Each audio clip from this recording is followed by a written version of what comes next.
नमस्कार। आज हम आपको ऐसे बुक के बारे में बताने जा रहे हैं जो कि आज तक की सबसे ज्यादा बिकने वाली बिजनेस बुक में से एक बुक रही है। साथ ही साथ इसने लाखों लोगों के विचार बदलकर उनके जीवन को सकारात्मक रूप से प्रभावित किया है। जिसके लेखक रॉबर्ट कियोसाकी है, जो आर्थिक शिक्षण, पैसे की समझ की महत्व को किताब के माध्यम से समाज में उतारा है। यह रॉबर्ट की यह बुक 109 से ज्यादा देशों में अलग अलग 51 भाषाओं में 40 मिलियन से ज्यादा कॉपीज बेच चुकी है। हालांकि रॉबर्ट ने इस किताब में गरीब और अमीर के विचारों के सच्चे फैक्ट रखे हैं, इसलिए उन्हें बहुत ज्यादा आलोचना का सामना करना पड़ा, लेकिन साथ ही साथ इसे लोगों द्वारा सराहना और पसंद भी किया गया। यह किताब लेखक रॉबर्ट के दो पिता की कहानी है। गरीब डैड पोर डैड, जो रॉबर्ट के वास्तविक पिता है, और दूसरे उसके दोस्त के पिता थे जिन्होंने लेखक रॉबर्ट को पैसे की समझ के बारे में बताया, जिन्हें रॉबर्ट अपना अमीर डैड, रिच डैड मानते थे। तो चलिए शुरू करते हैं शुरुआत से। Rich dad poor dad summary इन Hindi. Chapter 1, rich dad poor dad. यह किताब का पहला चैप्टर है जिसमें लेखक बताते हैं कैसे उसका और माइके एक दोस्त ने उनको वेकेशन पर घुमाने से मना कर दिया, यह कहकर कि तुम दोनों गरीब हो, और इसी कारण दोनों दोस्त पैसा बनाने की कला सीखने के लिए उतावले हो जाते हैं। जिसका परिणाम यह होता है कि रिच डैड दोनों दोस्त को बताते हैं कि चूहा दौड़ क्या है और सिखाते हैं चूहा दौड़ से बाहर कैसे निकला जाए। इस पहले चैप्टर में रिच डैड ने रॉबर्ट और उसके दोस्त को पैसे की समझ और चूहा दौड़ से निकलने का तरीका बताया है। चैप्टर 2, अमीर लोग पैसे के लिए काम नहीं करते। किताब के दूसरे चैप्टर में लेखक रॉबर्ट विस्तार से बताते हैं कि अमीर लोग पैसे के लिए कभी काम नहीं करते, जबकि गरीब लोग पैसों के लिए काम करते हैं। गरीब लोगों का डर और लालच उन्हें एक सुरक्षित खेल खिलवाता है, और जिसके कारण वे जीवन के उन खुशनुमा अवसर को देखने में असमर्थ होते हैं जिन्हें अमीर आसानी से देखकर उस अवसर पर काम करके फाइनेंशियल फ्री, आर्थिक रूप से स्वतंत्र हो जाता है। जबकि गरीब लोग रिस्क न लेने के कारण अपनी सुरक्षित नौकरी के लिए संघर्ष करते रहते हैं। अब प्रश्न उठता है, अगर अमीर लोग पैसे के लिए काम नहीं करते हैं तो वे क्या करते हैं? इसका उत्तर नीचे चार्ट में हमने बताने की कोशिश की है, जिसमें बताया है गरीब लोग ऐसा क्या करते हैं जिससे वे और गरीब होते जाते हैं, और अमीर ऐसा क्या करते हैं जो और ज्यादा अमीर होते जाते हैं। गरीब लोग के विचार और निर्णय वर्सेस अमीर लोगों के विचार और निर्णय। गरीब लोगों के पास केवल एक इनकम का जरिया होता है, जबकि अमीर लोगों के पास कई इनकम का जरिया होता है। गरीब लोग सबसे पहले पैसों को खर्च करते हैं, वही अमीर लोग पहले इन्वेस्ट करना पसंद करते हैं।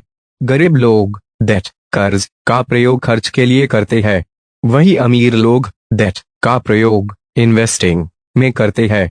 गरीब पैसे पर फोकस करते हैं और अमीर सीखने पर फोकस करते हैं। गरीब लायबिलिटीज को बनाते, वही अमीर एसेट को बनाते।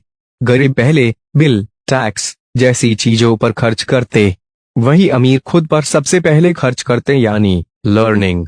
इसीलिए लेखक कहते हैं कि अगर लाइफ में सक्सेस पाना है तो खुद पर इन्वेस्ट करना सीखो। चैप्टर 3, पैसे की समझ क्यों सिखाई जानी चाहिए। किताब का यह तीसरा चैप्टर सबसे महत्वपूर्ण चैप्टर में से एक है, जिसमें लेखक सभी लोगों को फाइनेंशियल एजुकेटेड, आर्थिक शिक्षा के बारे में बातें की है। उनका मानना है एक व्यक्ति जो भले अमीर हो खुद के धन के बारे में लिए गए बेकार निर्णय से खुद को पल भर में तबाह गरीब कर सकता है, और इसके विपरीत भी बिल्कुल सही है। एक सही निर्णय पल भर में खुद को अमीर बना भी सकता है, जो कि फाइनेंशियल एजुकेशन के बिना असंभव है।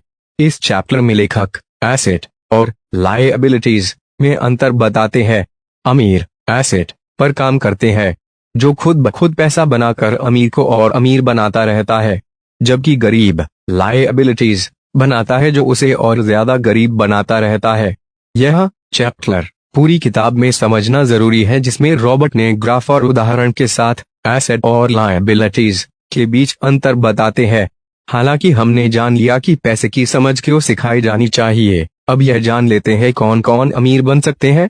क्या केवल अमीर ही अमीर बन सकता है, या अमीर कभी गरीब नहीं बन सकता, या गरीब का अमीर होना संभव है? इन सब प्रश्नों का जवाब एक उदाहरण से समझते हैं। उदाहरण बताने से पहले मैं आपको यूनिवर्सल लॉ, सार्वजनिक नियम बताना जरूरी समझता हूँ जिससे आप समझ पाएंगे पैसे की समझ। फाइनेंशियल एजुकेशन क्यों सीखना बहुत महत्वपूर्ण है। यूनिवर्सल लॉ, अगर हम पूरी दुनिया के पैसे को एक स्थान पर इकट्ठा करें और बराबर हिस्सों में बांटकर पृथ्वी पर मौजूद सभी व्यक्ति को दे दिया जाए तो केवल 2 साल के अंदर वह पैसा वही चला जाएगा जहां से वह आया होगा, अर्थात अमीर अमीर हो जाएगा और गरीब फिर से गरीब। ऐसा क्यों कि केवल 2 साल में अमीर अमीर और गरीब फिर से गरीब हो जाता है? एक लाइन का उत्तर, क्योंकि गरीब को पैसे की समझ नहीं होती कि पैसा कैसे काम करता है, जबकि अमीर अपनी समझ से पैसे को अपनी ओर आकर्षित करना जानते हैं। उदाहरण आपने जरूर सुना होगा, कई लोग करोड़ों लॉटरी जीतते हैं। लॉटरी जीतने के बाद कुछ सालों तक उस पैसे से राज करते हैं और फिर से अपनी गरीबी की पोजीशन पर आ जाते हैं, जिसका सीधा सा उत्तर है पैसे की समझ ना होने के कारण ऐसा होता है। अब चलिए देखते हैं कौन कौन अमीर बन सकता है। व्यक्ति के सोचने का परिणाम। अमीर व्यक्ति प्लस गरीब सोच इक्वल्स गरीब, गरीब व्यक्ति प्लस गरीब व्यक्ति इक्वल्स हमेशा गरीब, अमीर व्यक्ति प्लस अमीर सोच इक्वल्स अमीर, गरीब व्यक्ति प्लस अमीर सोच इक्वल्स अमीर बन जाएगा। चैप्टर 4, अपने काम से काम करो। रॉबर्ट कहते हैं आर्थिक रूप से स्वतंत्र होने के लिए अपना खुद का बिजनेस करना होगा, लेकिन केवल बिजनेस आपको आर्थिक स्वतंत्रता नहीं देने वाला। रॉबर्ट कहते हैं जब कोई काम आपके बिना नहीं चल सकता और आप उस काम को करते हो तब तक वह काम आपके लिए बिजनेस नहीं नौकरी है। इसलिए आर्थिक रूप से स्वतंत्र होने के लिए अपने बिजनेस का निर्माण करें, जिसमें काबिल और बुद्धिजीवी को बॉस मैनेजर बनाएं, जो कंपनी संभालने के काबिल हो और खुद को फ्री कर लें। चैप्टर 5, टैक्स का इतिहास और कॉर्पोरेशन की शक्ति। इस चैप्टर में रॉबर्ट टैक्स के इतिहास और कॉर्पोरेशन के सीक्रेट की बात करते हैं कि कैसे कॉर्पोरेशन अपने कर्मचारियों से हेराफेरी करते हैं। रॉबर्ट बताते हैं सबसे पहले गरीब लोगों ने सरकार से अमीरों पर टैक्स लगाने की मांग की थी, जिससे सरकार अमीरों से पैसा लेकर गरीबों को लाभ दे सके। लेकिन गरीबों को यह नहीं पता था कि सरकार की पैसे की यह भूख बढ़ जाएंगी और धीरे धीरे मिडिल क्लास से भी लिया जाने लगेगा और फिर गरीबों से भी। आज स्थिति यह है कि गरीब टैक्स का रोना रोता है और अमीर राज करता है, क्योंकि वह जानता है कि टैक्स से कैसे बचा जा सकता है। उनको कोई फर्क नहीं पड़ता कौन सी सरकार आती है और कौन सी जाती है, जबकि गरीबों को फर्क पड़ता है। चूंकि यह चैप्टर टैक्स से संबंधित है, इसलिए रॉबर्ट बताते हैं कि कॉर्पोरेशन जानता है उन्हें कर्मचारियों से कैसे ज्यादा काम लिया जाए और टैक्स से बच निकले, जिसे Robert dash the power of corporation कहते हैं। नीचे आप चार्ट में देख सकते हैं कैसे कॉर्पोरेशन कम से कम टैक्स का भुगतान करता है, जबकि एक कर्मचारी गरीब ज्यादा से ज्यादा का। कॉर्पोरेशन 1 अर्न यानी कमाती है, 2 स्पेंड यानी खर्च करती है, 3 पे टैक्सेस यानी फिर बच्चे पैसे पर टैक्स गवर्नमेंट को देती है। कॉर्पोरेशन के लिए काम करने वाला कर्मचारी 1 अर्न यानी कमाता है, 2 टैक्स यानी पूरे पैसे पर गवर्नमेंट को टैक्स भरता है, 3 स्पेंड यानी फिर बच्चे पैसे को खर्च करता है। चैप्टर 6, अमीर लोग पैसे का आविष्कार करते हैं। रॉबर्ट अपने 6ठे चैप्टर में बताते हैं प्रत्येक व्यक्ति अपने आप में टैलेंटेड होता है, लेकिन खुद पर शक करने की आदत और डर उस टैलेंट को मार देता है, जिससे कारण वह सुरक्षित खेल खेलना पसंद करता है। लोगों के पास बहुत सारा पैसा होने के बावजूद वे उस पैसे को आगे नहीं बढ़ा पाते, क्योंकि उन्हें फेल होने का डर होता है। उनमें इतना अधिक डर होता है कि वे रिस्क नहीं लेते कि वे उस पैसे को डबल या ट्रिपल कर सके। चैप्टर 7, सीखने के लिए काम करें, पैसे के लिए काम ना करें। इस चैप्टर में लेखक ने किसी व्यक्ति को व्यक्तिगत रूप से सफल होने वाले स्किल्स के बारे में बात करते हैं।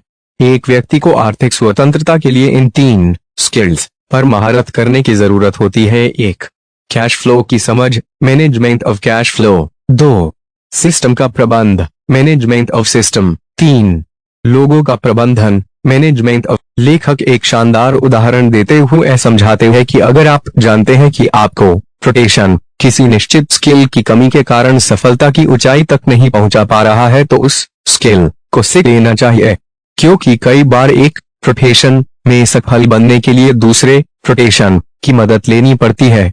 जैसे एक बार रॉबर्ट के साथ एक महिला की बातचीत होती है। उस महिला ने इंग्लिश लिटरेचर में मास्टर डिग्री प्राप्त की थी। उसका प्रोफेशन इसलिए सफल नहीं हो रहा था क्योंकि वह अपनी किताब को बेचने में असफल रही थी। रॉबर्ट ने उसे सेल और डायरेक्ट मार्केटिंग सीखने का सुझाव दिया, जिस पर महिला भड़क गई कि मास्टर डिग्री करने के बाद वह सेल्स का काम सीखेंगी। अक्सर यही होता है, लोग ईगो के कारण उन स्किल को नहीं सीखते जो वास्तव में उन्हें सीखना चाहिए। आपको यह समरी अच्छी लगी तो हमारे चैनल को सब्सक्राइब करें और लाइक करें ताकि हम आप तक इसी तरह की अच्छी हिंदी समरीज की बुक्स ला सके, और नोटिफिकेशन बेल को ऑन करें ताकि आपको हमारी लेटेस्ट वीडियो मिल सके। धन्यवाद। जय हिंद।